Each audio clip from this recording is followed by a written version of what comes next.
Entonces eso lo voy a hacer ahora con esta primera clase. Muchas gracias por acordarme. Bueno, entonces, este libro es un libro muy avanzado de física. En realidad no conviene utilizarlo como libro de texto para el curso. Es un poco más avanzado que el PREP, pero los ejercicios que encontré son, eh, son bonitos, están bien hechos y son ejercicios que clarifican mucho lo que hemos visto hasta ahora. Y pueden estar están un poquito por encima del nivel que uno esperaría en el examen. O sea que si uno es capaz de resolver estos ejercicios, debería estar luego en capacidad de resolver con más facilidad los ejercicios que haría uno en el examen.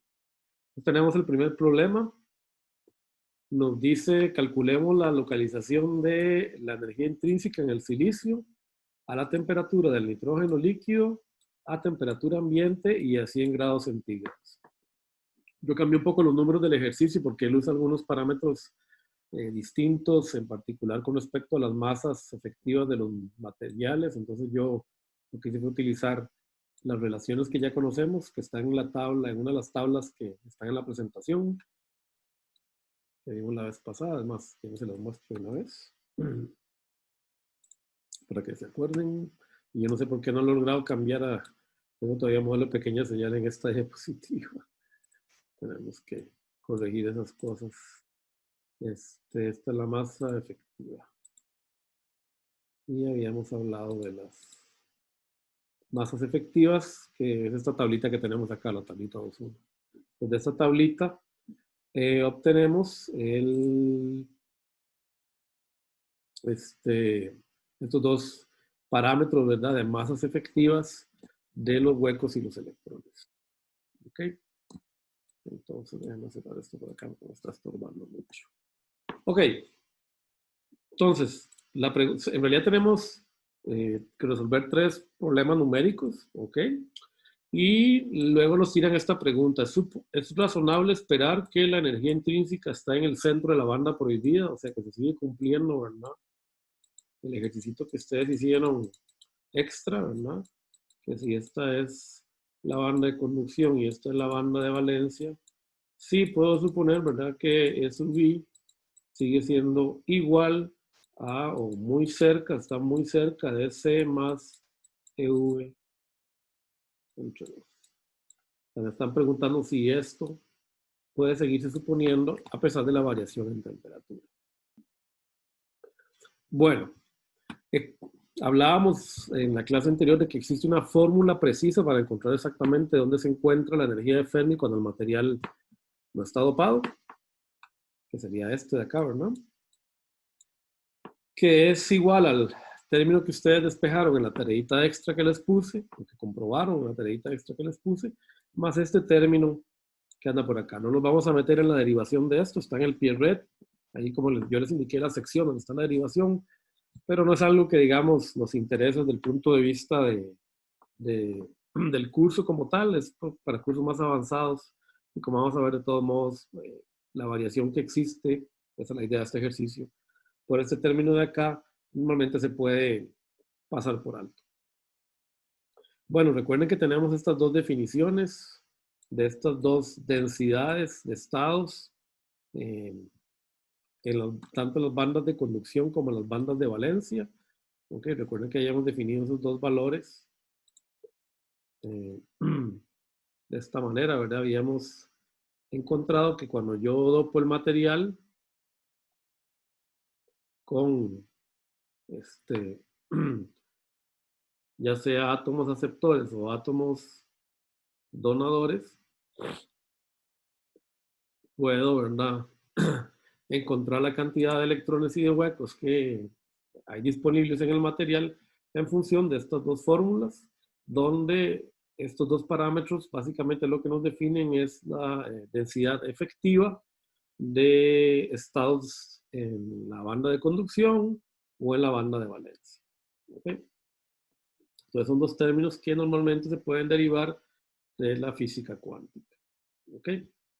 Y que tienen que ver con la masa efectiva de los portadores, sea electrón o sea hueco, en términos de la densidad de estados. Recuerden que la masa efectiva varía en función de lo que uno quiere medir.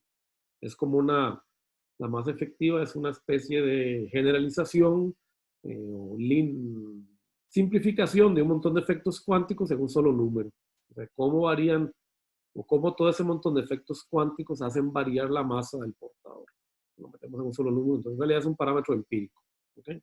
Que se deriva de mediciones. Bueno, entonces lo que me están pidiendo es, pues, básicamente utilizar esta fórmula, ¿no? Para ver dónde va a parar exactamente la energía intrínseca. Bueno,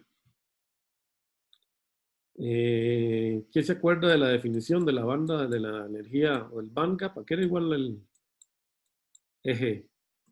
¿Quién se acuerda? Damos un punto ahí de obsequio. Era 1.12, profe.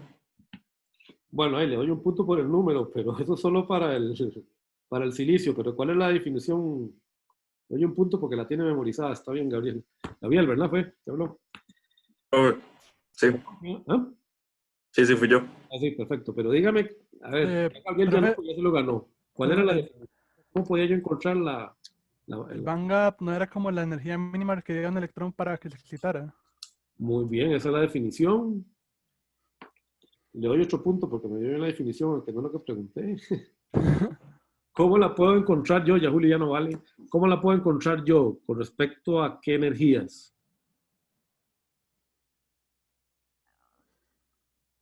Con respecto a la energía de conducción y la de valencia. ¿Quién fue el que habló? Perdón. Yo, Marvin. Perdón. Marvin. Es que no sé por qué no me está activando el que habla. Marvin Ampie, González. Sí, bro. Perdón, es que sí, no sé por qué no me lo activo. Bueno, Marvin, se ganó el punto.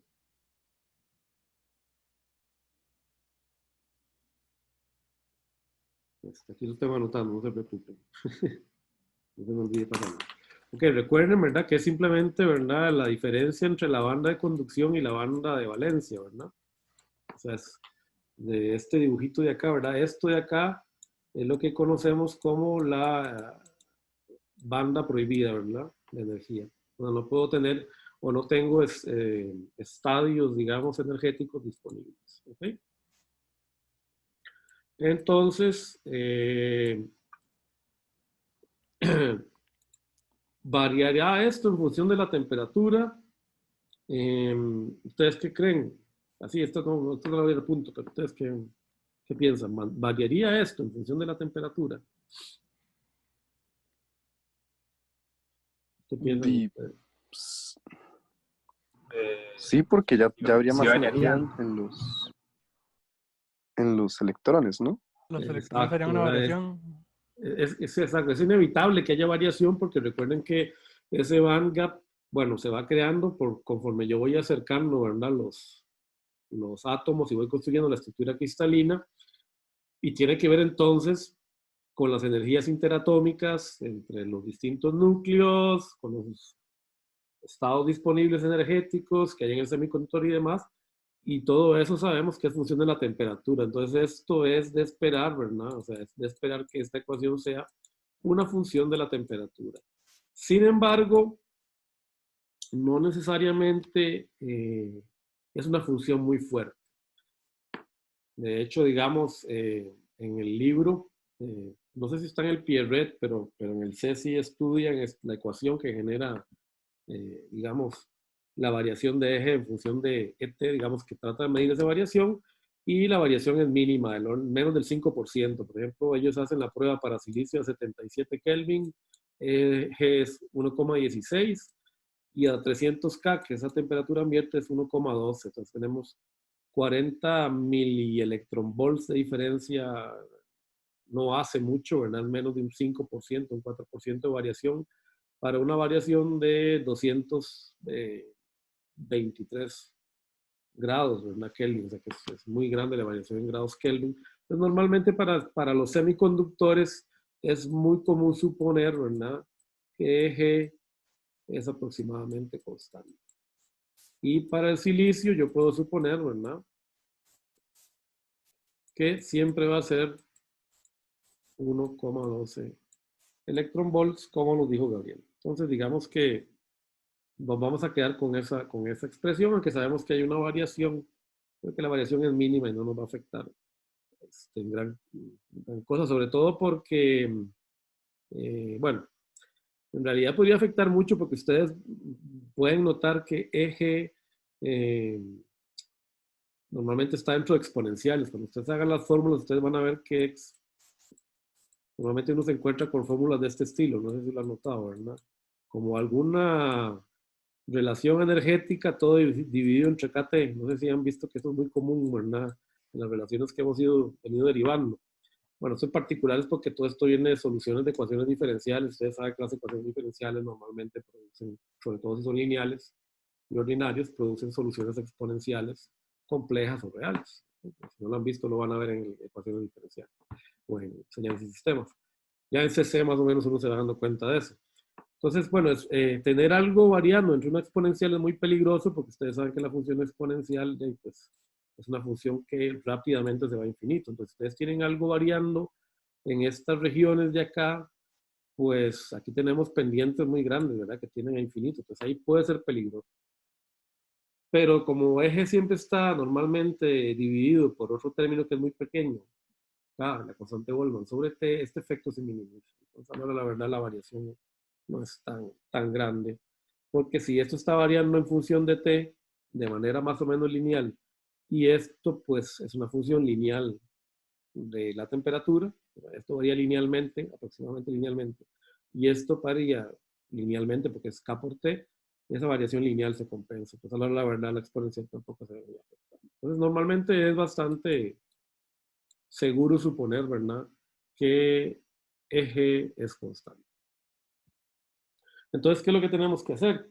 Tenemos que aplicar esta fórmula. Vean que a mí lo que me interesa es encontrar una relación entre NC y NV, esos dos parámetros. Lo que tengo que hacer es simplemente dividir, ¿verdad?, estas dos expresiones, pero fíjense que estas dos expresiones son idénticas, ¿verdad?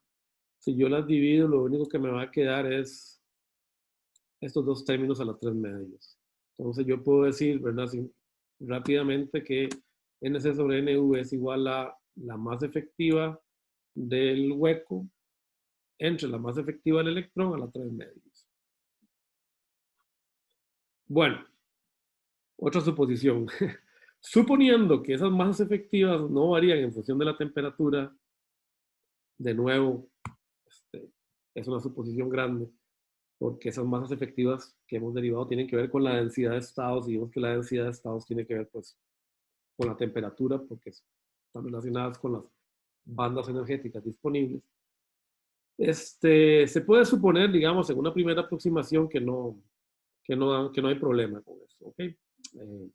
Esta no es tan cierto como lo del band gap, pero en este problema lo vamos a considerar así. No lo vamos a complicar, esto no es un curso de física, vamos a ir a una solución sencilla. Entonces, lo único que tengo que hacer es aplicar las fórmulas. ¿Okay? Acá yo puedo despejar este 3 medios, ¿verdad? Por las leyes que conocemos de operaciones con logarítmicos. Si tengo un logaritmo de algo a la x, pues este x lo bajo a multiplicar, ¿verdad? Así que bajo este 3 medios a multiplicar aquí, y me queda entonces que la energía intrínseca es igual a la energía de band gap entre 2, y porque si quiero hablar la verdad, en realidad yo lo que quiero es ver ese promedio entre las dos, ¿verdad? Y de aquí yo puedo despejar entonces las fórmulas que conocemos, ¿verdad? Entonces, noten que aquí ya esto es cuestión de despejo, ¿verdad? Numérico, no hay ninguna ciencia detrás de esto. Meter aquí las fórmulas. Estas están sacadas de la tabla que vimos acá, ¿verdad? Esta tabla, la tabla 3.1, ¿no? Tabla 3.1 que teníamos por aquí arriba. Y pues es cuestión ahora simplemente de despejar. Entonces, es sustituir, ¿verdad?, la temperatura en cada uno de los valores, en cada una de las expresiones que tenemos acá. Bueno, en este caso T solo me queda en un lugar, ¿no? El logaritmo de esto es menor que 1, ¿verdad? Pero este término es menor que 1, ¿ok? Por lo tanto, el logaritmo es negativo. Y la expresión final es eje medios menos 3kt sobre 4 igual a 3 por 0.376. Okay. Entonces aquí utilizamos en todas, fíjense que en todas vamos a utilizar la misma energía de Fermi, 1,12 sobre 2, menos la sustitución en cada una de las 3 casos, ¿verdad? Por la temperatura. Ok, entonces la pregunta ¿es razonable suponer que la energía de Fermi sigue siendo igual a S más EU entre 2? Bueno, el primer caso me da 0.558 electron volts, el segundo 0.553 electron volts y el otro es, creo que vean la respuesta, 0.549, ¿verdad? 551 electron volts. ¿Qué creen ustedes? ¿Es razonable suponer que la energía intrínseca sigue siempre estando ahí? Noten que el término que yo tengo que sustituir, que tengo que restar, es bastante pequeño, ¿verdad? Esta multiplicación, que sería 3 cuartos, aquí me faltó el cuarto, mira, 3 cuartos, ok. Por 8,617 por 10 a la menos 5 electron Kelvin por 0.77 Kelvin es solo 1,87 por 10 a la menos 3. O sea, es 3 órdenes de magnitud menor que este, ¿verdad? Ya cuando uno tiene 3 órdenes de magnitud en una ecuación que es lineal, normalmente uno la puede despreciar. O sea, eso me va a dar una variación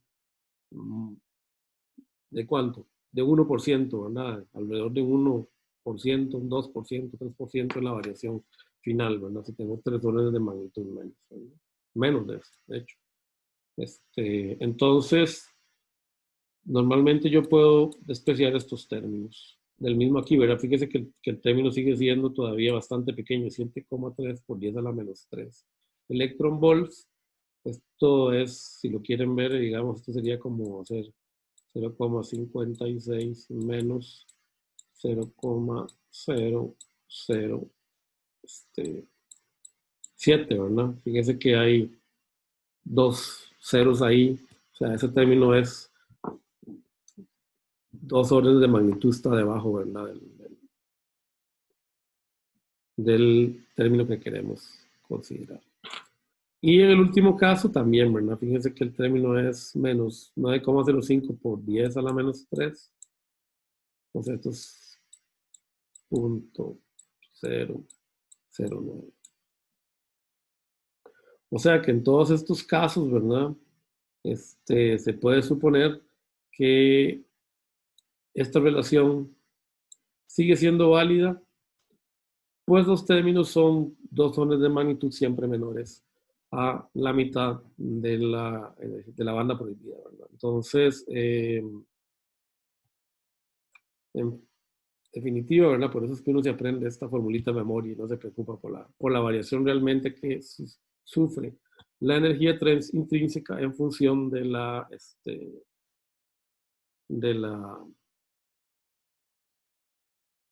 temperatura.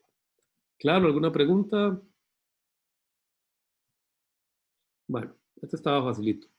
Pero vean que en realidad estos ejercicios, la gran mayoría van a ver, son fáciles. O sea, lo que uno necesita es hacerlos para ir sabiendo de dónde ir sacando cada uno de los valores. Pero todo lo que ustedes necesitan está en la teoría y lo que hemos visto en clase. No necesitan pensar mucho para solucionar estos problemas. O sea, por lo menos en la parte de semiconductores. Cuando llegamos a la parte de circuitos, ahí sí van a tener que pensar un poco más. Pero en la parte de semiconductores, no hay que pensar mucho, hay que nada más tener claro a dónde tengo que ir, dónde están las fórmulas que necesito. Vamos a hacer este otro ejercicio que es parecido, para que vean que no estoy mintiendo. Me dicen, bueno, experimentalmente se ha encontrado que un valor bastante aproximado para NC es igual a 2,86 por 10 a la 19 sobre centímetro cúbico. Y esto es muy típico en semiconductores. siempre que uno trabaja en microelectrónica, la mayoría de las constantes importantes no son calculadas con derivaciones muy largas. La mayoría se miden. ¿Por qué creen ustedes que se miden? ¿Por qué es más seguro medir esas variaciones? ¿Por qué creen ustedes? Tírenla. Y no calcularlas. Porque tal vez la medición es más acercada al modelo real y un cálculo sería más acercado a un modelo ideal que tal vez no se pueda hacer en la vida real. Bueno, lo dijo muy bien, Julio. En realidad, ustedes se dan cuenta que hemos hecho algunas simplificaciones ya para obtener algunas de las ecuaciones, ¿no? Como para entender qué es lo que está sucediendo. Pero los modelos, y esto es algo que vamos a ver a lo largo del curso, los modelos siempre están restringidos a determinadas zonas de funcionamiento. Entonces hay que tener mucho cuidado con el modelo cuando uno lo va a usar. Tiene que saber primero que el modelo es válido. Y como hemos visto, estas ecuaciones varían mucho con la temperatura, dependen de condiciones de pureza y de fabricación que muchas veces no son perfectas, nunca lo son casi perfectas, pero no lo son. Y con el ambiente donde el dispositivo está funcionando. Entonces, generalmente vamos a ver, para muchos de los parámetros que vamos a utilizar, vamos a partir de parámetros que han sido medidos para minimizar el efecto que tiene la variabilidad, ¿no?, en la fabricación de dispositivos. Eso lo vamos a ver, es muy importante cuando trabajamos con transistores. Entonces, este parámetro es determinado empíricamente. ¿Ok? Ese es un valor promedio, en realidad. Si se tiene una muestra de silicio a 300 Kelvin, ¿ok?, con un dopado de aceptores igual a N por Na, igual N a la A es de aceptores, ¿verdad? Y N es el número de átomos dopantes. Entonces sería un número de átomos dopantes aceptores igual a 10 a la 6 sobre centímetro cúbico. ¿Cuántos dopantes de tipo donador ND necesito para volver al material de tipo N?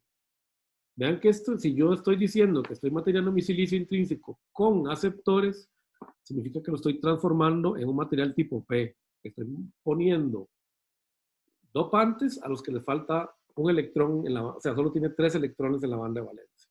Entonces, tiene un hueco. Por eso se le dice aceptor, ¿verdad? Porque acepta electrones. Entonces, significa que esto es un tipo P. Suponiendo que estoy sobre una barra de silicio intrínseco, ¿verdad? ¿Cuántos dopantes ND necesito yo para transformarlo en N? Tal que la energía de Fermi quede 0.20 electronvolts debajo de la energía de la banda de conducción. Bueno, en estas cosas, vean, yo se los recomiendo para que lo sigan aplicando en el largo de la carrera, y en particular en los cursos de circuitos y de diseño, digamos, electrónico. Esto es muy importante. Siempre hay que tratar de hacerse un dibujo como para entender qué es lo que me están pidiendo. Eso ayuda mucho para clarificar. Entonces, me están diciendo que yo tengo un material que está dopado tipo P. Ok, ¿dónde tiene la energía de Fermi un material tipo P? Cerca de la Cerca de la valencia. banda de conducción. Cerca de la De Valencia. De Valencia.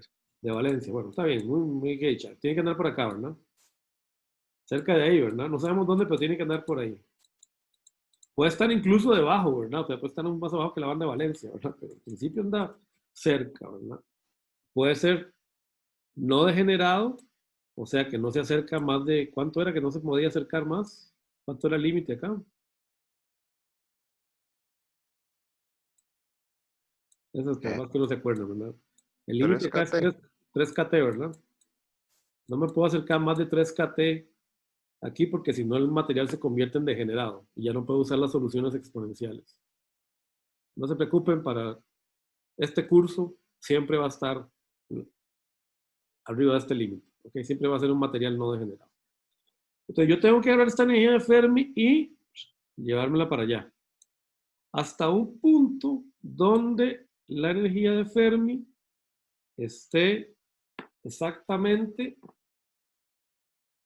a 0.20 electronvolts debajo de la banda de conducción. Sí, la banda de conducción. O sea que esta diferencia acá sea 0.2 electronvolts. Tengo que agarrar esta energía de Fermi y llevármela para arriba. Entonces, ¿qué es lo que tengo que hacer? Meterle dopante con donadores, generar un montón de electrones para volver a hacer el material intrínseco, volverlo a volver como fuera silicio intrínseco, y luego seguirle metiendo electrones hasta que la energía de Fermi llegue a este punto, a 0.2 electronvolts debajo de la energía, ¿verdad?, de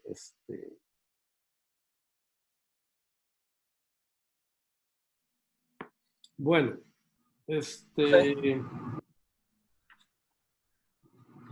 Profe, perdón, aquí ajá. ¿Cómo podría saber yo si el material es tipo N o tipo P si no me lo especifica? Si no me lo especifican, ¿cómo? Digamos, como por ejemplo que me digan que estoy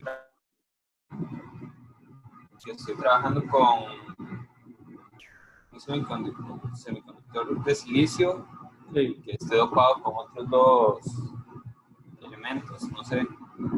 Ok. La única manera en que usted puede saber si un material es tipo N o tipo P es, tiene que conocer el dopante.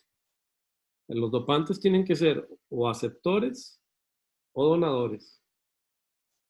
O sea, en principio, tienen que, al material, tienen que tener una diferencia ya sea de un electrón más, que sería un átomo dopante, o un átomo donador, o un electrón menos, que sería un átomo aceptor. Eso se complica un poco cuando vos tenés aleaciones como arsenurio de galio, ¿verdad? Pues el arsenurio de galio es una mezcla entre dos semiconductores, ¿verdad? Que es dos metales, ¿verdad? Mejor dicho, un metal y un arsenurio, ¿qué es? No sé qué es. Arsenurio, ya se me olvidó. Uno está en la columna 3 y otro en la 5, ¿verdad? Pero al combinar la aleación, termino con una aleación, ¿verdad? Una molécula que tiene 4 átomos de valencia. Entonces, para yo poderlo transformar, digamos, para poderle meter un hueco, tengo que en algunos casos, ¿verdad?, romper la red, ¿verdad? Bueno, recordemos que la idea de la red, ¿verdad?, tiene esta idea, ¿verdad?, en el silicio y generalmente en cualquier semiconductor, ¿no? Entonces, si yo quiero meter un hueco, tengo que meter, ¿verdad?, un átomo al que le falte un electrón. ¿Okay? Entonces, esto sería un aceptor. Y si quiero meter un electrón, ¿ok? Por ejemplo, en una configuración, aquí tendría que meter un átomo al que le sobre un electrón, ¿ok? Entonces, esto sería un donador y esto un aceptor. Entonces, si solo te dicen que está metiendo donadores, vos puedes suponer que va a ser material N. O sea, esto siempre te va a dar material N. Si te están diciendo que está metiendo solo aceptores, va a ser material P, y no queda otro. Sin importar el tipo de material, si es silicio, germanio o una combinación arsenurio de galio, de selenio, ¿no? ¿Cómo es? Seleniuro, seleniuro de zinc, que son muchas combinaciones complicadas. Pero digamos que esa es la regla, ¿verdad? Entonces, pues, te tienen que decir con qué átomo están dopando. Si no, no lo puedes saber, no puedes saber qué tipo de material es. Pero la regla es que al dopante o le sobra o le falta un electrón con respecto al átomo principal, sea un átomo de un elemento o sea una molécula, que conforma, ¿verdad?, el semiconductor. Ahora, el problema es que te pueden poner de las dos. Entonces, ahí lo que tenés que evaluar es esta resta, ¿verdad? Que es lo que vamos a hacer en este ejercicio, ¿verdad? Esta resta es la que te va a determinar si es N o P. Si tenés más dopantes donadores, va a ser N, o sea, si la resta es positiva. Si tenés más átomos aceptores, o sea, si la resta es negativa, vas a tener un material tipo P. Más o menos. Vamos a ver, yo creo que el ejercicio te lo va a aclarar también. Sí, profe. Ok, yo tengo que entonces encontrar, ¿verdad?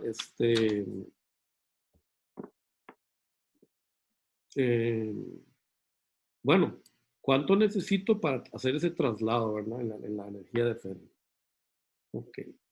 Entonces, recordemos, ¿verdad?, que hay una formulita que acabamos de ver acá en la diapositiva, ¿Ok? Llama la llave de abajo. Que dice lo siguiente. Y vean que todos estos ejercicios que vamos a hacer están en la fórmula, ¿verdad? Yo tengo esta relación de acá. Fíjense que esa es la que necesito, ¿verdad? Porque tengo NC y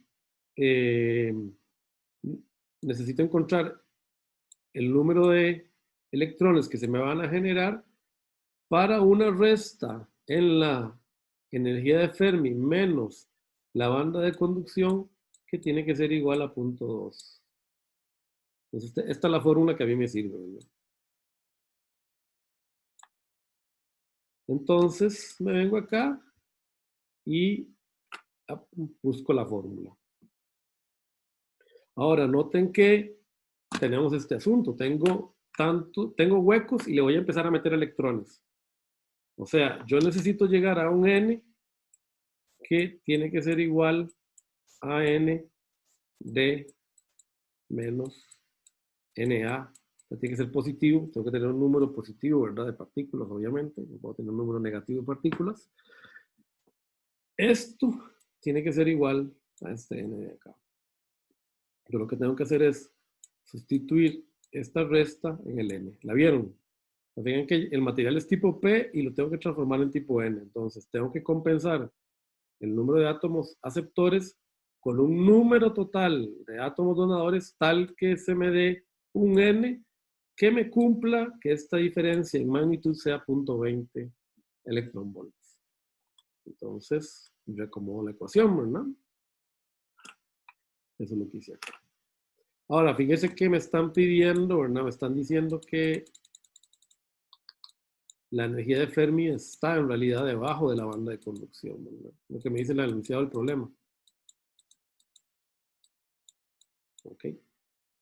Entonces, en realidad, yo lo que necesito es encontrar S menos EF igual a 0.2 electronvolts, ¿verdad? Pues, pero aquí tengo F menos S. Bueno, dale vuelta nada más a esto, ¿verdad? Es dale vuelta, poner un menos acá, ¿verdad? Y dale vuelta a la vez. Y ahora sí, esto de aquí vale 0.2, ¿verdad? Menos 0.2 vale esta resta, ¿verdad? Que es lo que yo necesito. Entonces, ahora sí, es cuestión de sustituir, ¿verdad? El valor de NC que les dimos, que nos dieron al principio el problema. ¿Ok? Lo metemos en esta exponencial y este NA lo pasamos a sumar aquí. Bueno, aquí se me veo medio feo, ¿verdad? Esto es NA, ¿verdad? Perdón, pero yo soy muy desordenado por trabajo. NA. Que está dado, ¿verdad? Me dicen que el material tiene 10 a la 16 átomos sobre centímetro cúbico. Entonces, pues es simplemente cuestión de despejar y me dice que para que este material sea tipo N, tengo entonces que dopar con 2,26 por 10 a la 16 átomos de un material donador que puede ser arsenio, puede ser arsenio no, bueno, puede ser fósforo, arsénico, es lo que quería decir. Arsenio es un cantante. Arsénico u otras cosas. ¿Ok? Claro, más o menos. Bueno, entonces el siguiente problema, yo les voy a pedir ahora sí que ustedes lo resolvamos entre todos. Ya yo no voy a Profe, resuelto aquí, pero sí, esa letra K viene siendo la misma constante que hemos utilizado desde el siempre, principio. siempre, sí, esta K tan fea es la constante de Boltzmann. En este curso, K siempre es la constante de Boltzmann. Ok, gracias. Ok. Vean que yo escribo muy mal, ¿verdad? Entonces, una cosa es la K pequeña y otra cosa es la K mayúscula, que es Kelvin. ¿Ok? Pero esta es una unidad y esta es una variable. Entonces, por aquello, ¿no? Entonces tengan cuidado con este.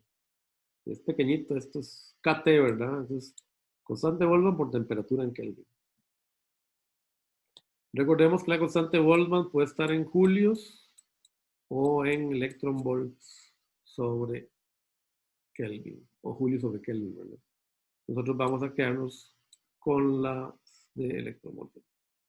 Bueno, pues aquí yo quiero que ustedes me ayuden a hacerlo.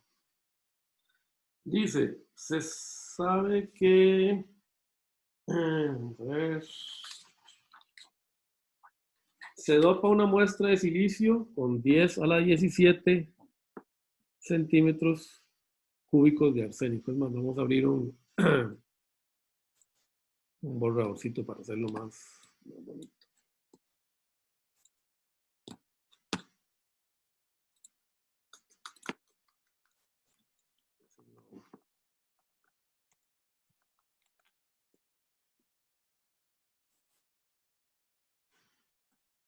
Así lo vemos más claro. Ay, perdón, ahí tenía un circuito, bueno, no importa. Lo tenemos aquí. Bueno. Me quedó una charla que tuve ayer. Tenemos, se dopa una muestra de silicio con 10 a la 17 átomos sobre centímetro cúbico. Entonces sabemos que tenemos 10 a la 17 sobre centímetro cúbico y me dice que es arsénico. ¿Ok? El arsénico está en la columna 5, entonces yo sé que este es un dopante donador.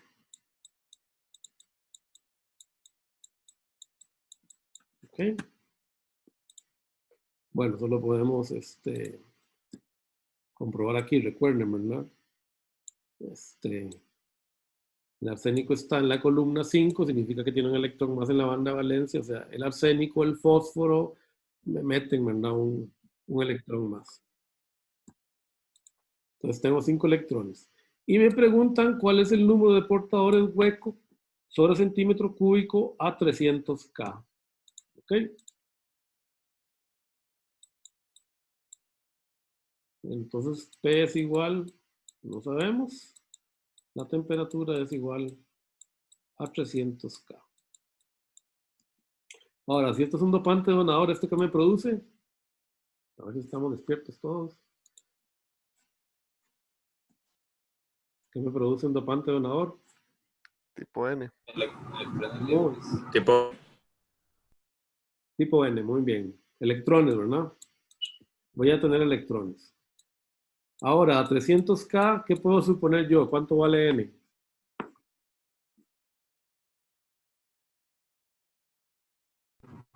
Es igual a ND. Muy bien, exacto. 10 a la 17 sobre centímetro cúbico. Entonces, P, ¿a qué es igual? N cuadrado entre N. ¿Cómo se llama esta ley? ¿Reacción de masas? La ley de acción de masas. Perfecto, ¿verdad? Entonces, esta sale por todo lado. Hay que saberse la memoria. ¿Ok? Entonces, esto sería igual. ¿Cuánto vale NI en este curso? 10 a la 10. 1 a la 1, sí.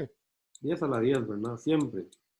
En algunos libros, ¿verdad? En el Razavi ponen 1.09 por 10 a la 10, y ellos ponen 0.977 por 10 a la menos.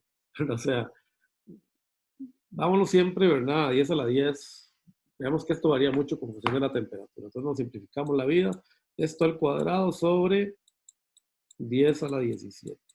Se me van, ¿verdad? Entonces esto me va a quedar, esto queda centímetro a la 6, a la menos 6, y esto me queda centímetro a la menos 3, ¿verdad? O sea que está bien, me queda centímetro a la menos 3 en la unidad. Y 20 menos 17, 3, ¿verdad? Tengo 10 a la 3 huecos. ¿Están de acuerdo? Sí, profe.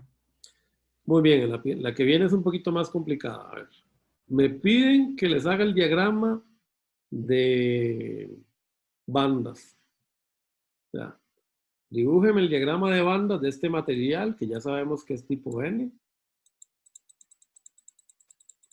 Y indíqueme a dónde está la energía de Fermi con respecto a E sub I.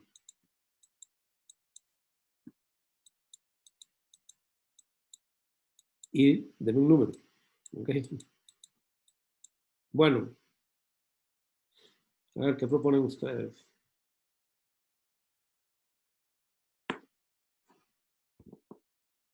¿Qué formulita podría usar? Les doy chance, vayan, busquen ahí en las diapositivas. Las tienen ahí a mano.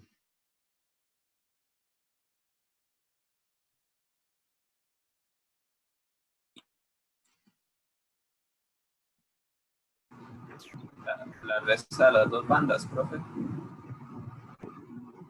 La de estas dos.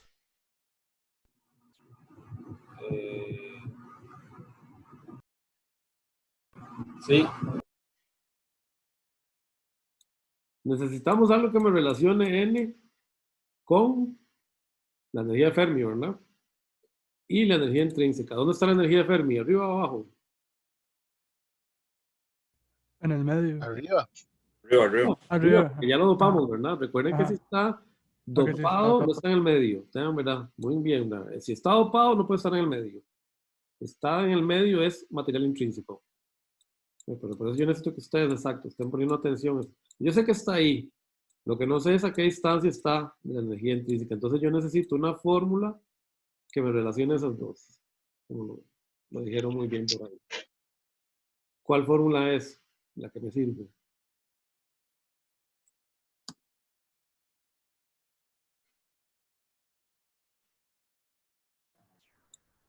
Profe, la de EF menos EI es igual a KT por logaritmo natural de ND sobre NI. Bueno, ya vos la despejaste, Gabriel, pero muy bien, Gabriel. Le voy a dar un punto solo por eso, porque me dio la fórmula exacta. Ok, le doy un punto. Ok, vean. En realidad, a veces uno no se la tiene que aprender de memoria, ¿verdad? Pero Gabriel ya se la sabe de memoria. Muy bien, genial. Profe, Si no se pero la no es el... Ok, no. esta. Perdón, ¿quién era? Marco. No, sí, esa era la que iba a decir yo. Bueno, muy bien, Marco. Muy bien, está sobre entonces tenemos esta fórmula, ¿verdad? Ok. F menos E sub I sobre KT. Ok, entonces ahora yo puedo simplemente, ¿verdad? Despejar esto, ¿verdad? N por N sub I, logaritmo natural. Ok, es igual a F, perdón, menos E sub I sobre ¿Ya? KT. Ok. Pues fíjense que lo que yo necesito es encontrar esta diferencia. ¿Quién hizo alguna consulta? ¿Alguien hizo una consulta? Nadie. Perdón. Entonces, pues lo que yo necesito es encontrar EF menos EI igual logaritmo natural, perdón, KT, ¿verdad? Logaritmo natural de N sobre N sub I. Ya con eso estoy. Vean, en los exámenes yo necesito que ustedes me hagan todos estos despejes. No se vayan directamente a los números. Y cuando van a hacer la solución, pongan todo esto. En este curso, desgraciadamente, las unidades son súper traicioneras. Ya sé que ya algunos lo deben haber vivido. A veces te salen centímetros a la cúbico y por otro lado tenés unidades en micrómetros. Entonces tenés que estar convirtiendo. Entonces, yo lo que les pido, por favor, es que siempre, ¿verdad? En la medida de lo posible, traten de ser ordenados y coloquen las unidades. ¿Por qué? Porque eso me ayuda a saber a mí si ustedes están cerca de la solución, ¿verdad? Y pasa mucho que uno en la calculadora se corrió 3 órdenes de magnitud en algún lugar. Y eso puede afectar sobre todo si uno está trabajando con logaritmos o exponenciales, ¿verdad? Entonces yo les pido por favor que sean, ¿verdad?, ordenaditos y pongan siempre las unidades. Entonces en este caso, ¿verdad?, tenemos que calcular estas dos relaciones. Vean que los centímetros cúbicos aquí se nos van. Esto es 0.026 electronvolts, no lo puse, vea qué mal, no cumplo lo que yo digo, lo que yo pido. Pero bueno, yo no me califico, entonces eso es mi ventaja. Esto es el N que acabamos de encontrar, que es el número de átomos dopantes, y este es el número, ¿verdad?, de N sub I. Y nos dice que la diferencia entre los dos es 0.042. Aquí está el dibujo completado. Con una diferencia entre la banda de conducción y valencia de 1,12, que es la que ya conocemos. Esta es la banda. Entonces, vean, para el examen que vamos a tener, el primer examen, los ejercicios que haya de dispositivos no van a ser muy distintos de estos. ¿Ok? Pero yo necesito que hagan la práctica para que se me vayan acomodando. Yo creo que nos da chance de hacer otro ejercicio y con eso podemos cerrar la clase para que hable yo con los compañeros que... Okay. Sí, me da chance. Bueno, vamos a hacer un último ejercicio. Igual lo vamos a tratar de hacer de la misma manera. Ustedes me van a ayudar a solucionar. Parecido, vean, todo lo que son concentraciones son iguales, no van a variar. Y la clase que viene, que vamos a ver, son un poquito más complicados, pero igual van a ver que es una cuestión de práctica. Vamos a hacer ejercicios ya de transporte y doblamiento de bandas y demás, ¿okay? De transporte de portadores. Es muy parecido. Tenemos estas concentraciones de electrones y huecos. Y el nivel de Fermi para el silicio, calcular las concentraciones de electrones y huecos y el nivel de Fermi para el silicio a 300K. Si se dopa el mismo con 10 a la 15 átomos de boro sobre centímetro cúbico. Y B, si se dopa con 3 por 10 a la 16 átomos de boro y, vea que quiere unir, ¿no? Al mismo tiempo, 2,9 por 10 a la 16 átomos de arsénico. Fíjese que esto es un semiconductor compensado, ¿verdad? Hay una resta, ¿verdad? Entre el número de átomos dopantes y aceptores. Tenemos de los dos. Mientras que ¿qué tipo de material será? ¿El boro dónde está? ¿En qué columna? 3. 3, Gabriel, muy bien. Entonces esto es huecos, ¿verdad? Esto me va a producir huecos, o sea, esto me va a producir un material P. Bueno, necesito NV, ¿ok? La densidad de estados efectivos densidad de estados efectivos en la banda de valencia, porque vamos a trabajar con huecos, ¿ok?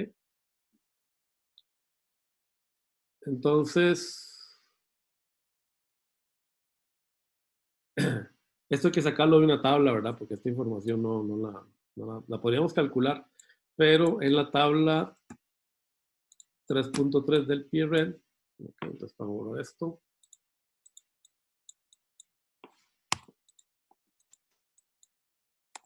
Sobre todo esto. No sé por qué no lo puedo seleccionar todo. Bueno, está fallando acá. Vamos a resolverlo acá. Ok.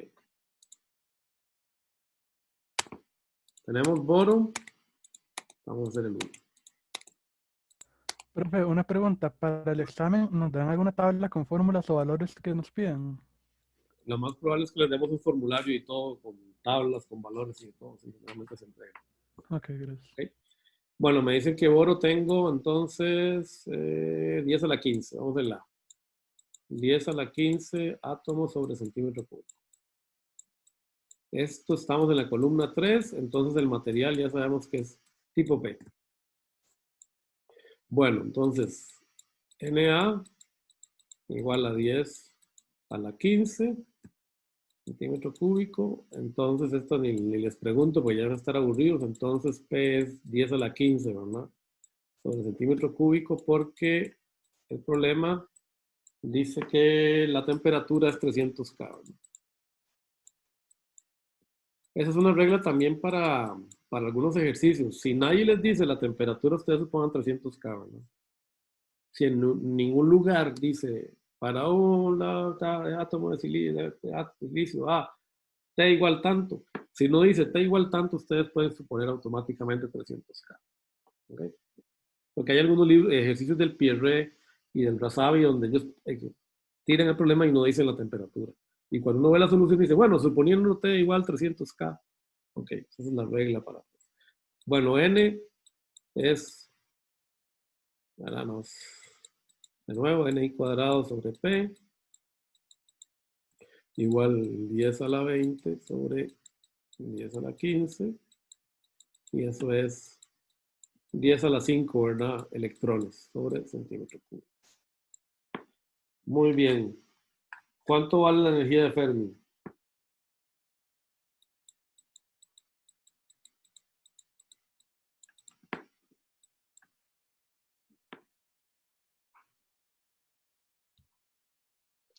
Ya que lo que necesitamos La es... podríamos, Ajá. la podríamos sacar con la fórmula anterior que usamos en el ejercicio pasado, ¿no? Exactamente. La podríamos sacar con respecto a... Pero con... Sí. Lo que sucede es que... No, Ajá, perdón. no, quería decir. No, dígame. No, era, nada más, era para ver si era así. Sí, perfecto, muy bien. Vean que el problema es, o sea, yo quiero, en este momento, aquí veo que copié mal, a mí me interesa conocer este nivel de energía con respecto, ¿verdad?, a la banda de valencia. O sea, aquí el problema, creo que lo pasé mal, es el siguiente. Me piden encontrar esta energía de Fermi, ¿verdad?, que es un material P, o sea, yo sé que está por ahí, pero quiero encontrar ahora más bien esta diferencia. ¿Okay? Vamos a encontrar F menos N. ¿Okay?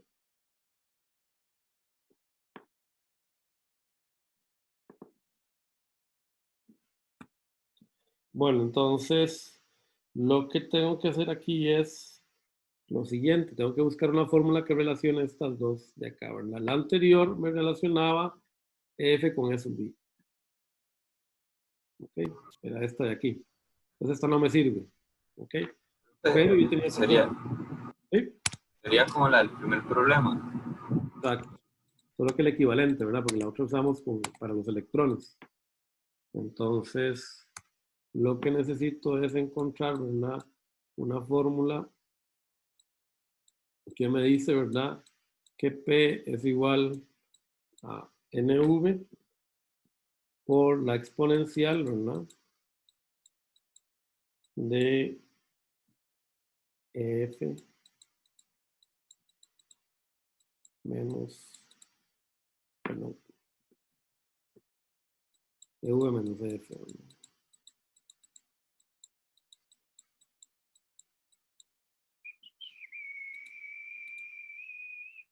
Nada por aquí, ¿verdad?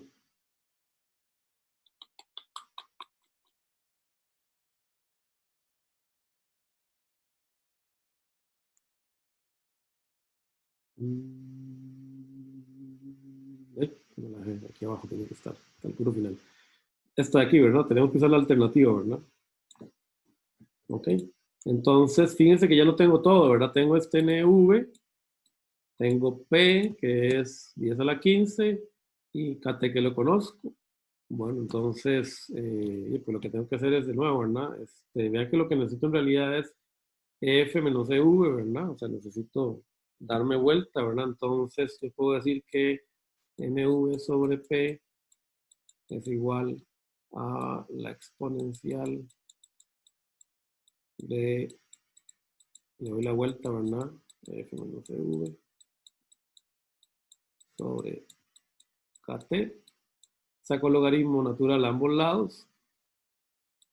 Y lo que me queda entonces es que KT, logaritmo natural de NV sobre P, es igual a lo que yo quiero averiguar, ¿verdad? Que es F menos EV.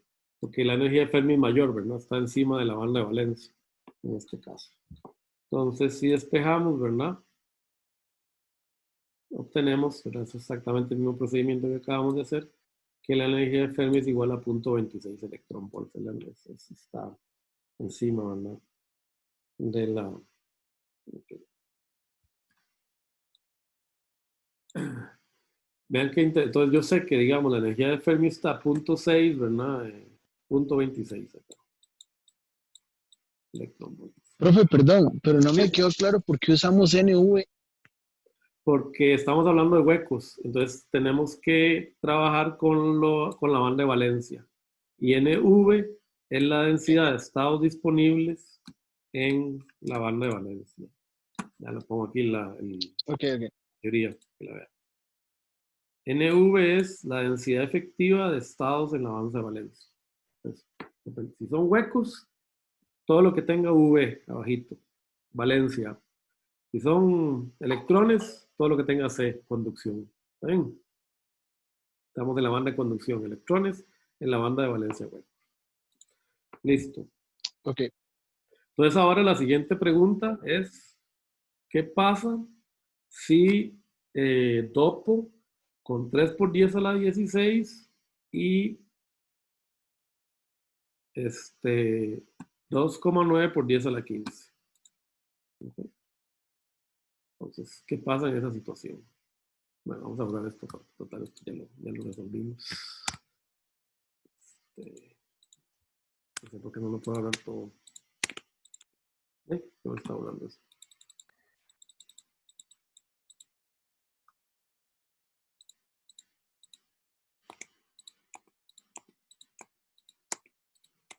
Era un problema que teníamos ahí, un pato que estaba mal alimentado.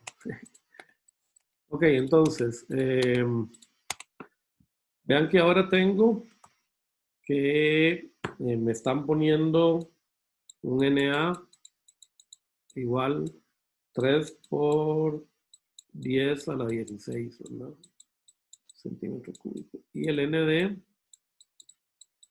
es igual a 2,9 por 10. Ya que son muy parecidos, ¿verdad?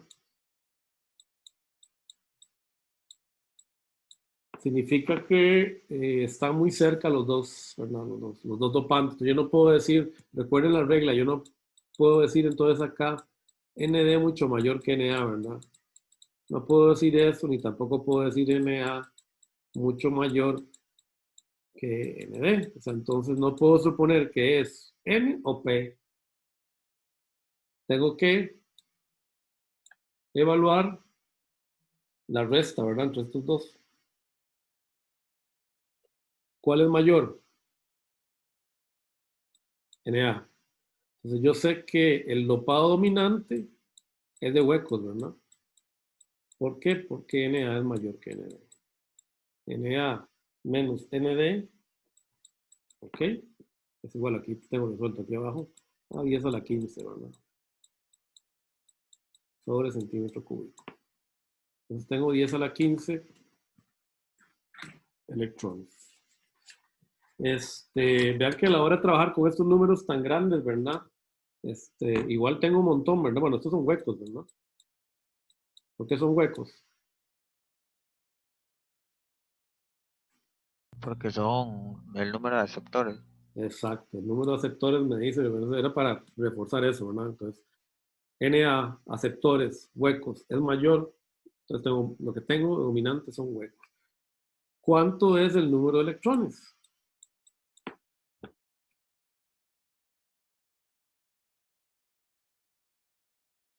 Igual al del pasado, ¿no? Exacto, muy bien, vean. Ni siquiera lo tengo que calcular, ¿verdad? Es igual al del problema pasado. ¿Por qué? Porque terminé con el mismo número de huecos. ¿Y cuánto va a ser la energía de Fermi?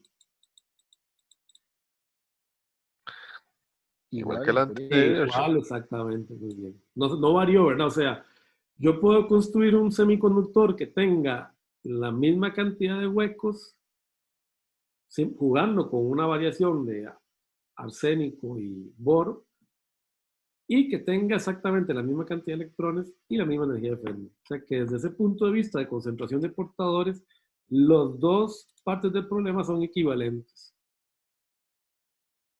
Esto es muy útil, bueno, lo vamos a ver más adelante cuando veamos transistores, porque muchas veces cuando yo estoy construyendo un dispositivo, ¿verdad? Yo no puedo agarrar, digamos, y decir, bueno, voy a cortar este tipo P y lo voy a poner acá, y ahora voy a cortar este otro pedacito tipo N y lo voy a poner a la par. No, normalmente yo arranco con un pedazo de silicio puro. Arranco con un pedazo de silicio puro. Es lo único que tengo. Entonces después yo lo dopo tipo P, agarro todo y lo convierto tipo P, le meto un montón de sectores. Pero luego yo digo, sí, pero yo quiero meter un transistor con un pozo tipo N. Oh, ¿y cómo hago eso? Bueno, meto una máscara aquí, por un proceso ahí fotolitográfico, por ahí lo vamos a ver un día, un resumen de cómo funciona eso. Y de alguna manera yo aíslo, le pongo algún aislante a todo este material acá, y lo bombardeo esto con dopantes tipo donador y construyo una difusión tipo N. Luego llego y borro esta máscara de acá.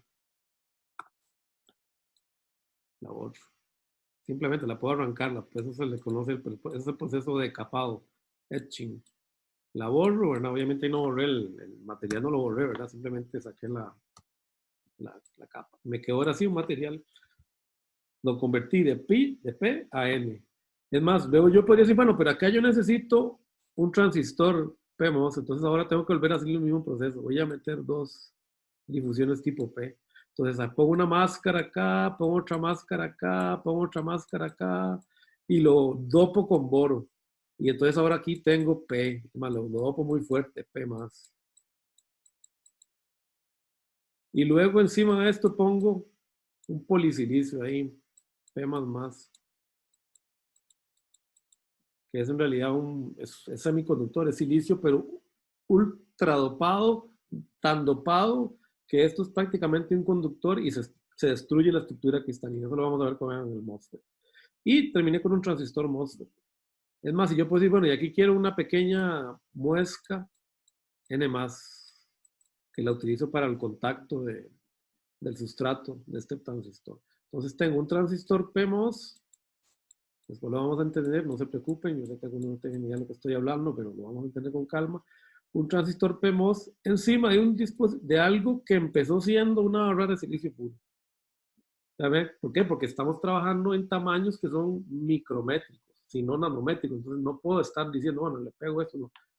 Tengo que buscar medios químicos o físicos para ir construyendo eso. Entonces es importante. Yo puedo ir metiendo distintos dopados sobre la barra y voy construyendo materiales que son equivalentes. Son equivalentes. Normalmente en la actualidad todo esto se hace por inyección de iones. En realidad esos átomos se bombardean, ¿verdad? Literalmente se disparan los átomos contra el silicio y se introducen en la estructura y luego se acomoda esto, es algo que se le conoce recocido, annealing, se le hace un recocido y la estructura cristal se vuelve a formar. Y así puedo tener distintas capas de materiales semiconductores gracias a eso que acabamos de ver. La única diferencia es que la resistividad y la movilidad de los portadores sí varían. Vamos a ver que eso sí, hay un cambio importante en la resistividad y en la movilidad. O sea, es mucho más resistivo este material que tengo acá que este otro material, que todo lo tengo con un tipo de dopado. Pero eso lo vamos a ver en la clase que viene cuando veamos la teoría de... Ok, entonces, bueno, eso es por hoy, digamos, para cerrar este tema de concentración, ¿verdad? Yo pienso, bueno, fue un poquito menos de lo que esperaba que íbamos a durar. Entonces, la clase que viene vamos a arrancar ya con el tema de movilidad, de cómo se mueven los portadores. Porque recuerden que ya sabemos cómo generar carga, que era parte del problema que nos habíamos planteado al principio. Bueno, ¿cómo genero carga? ¿Cómo la regulo? Bueno, ya vi que la puedo generar por medio de dopado. Sin embargo, eso todavía no es dinámico, porque eso es ahí en medio un proceso constructivo, ¿no?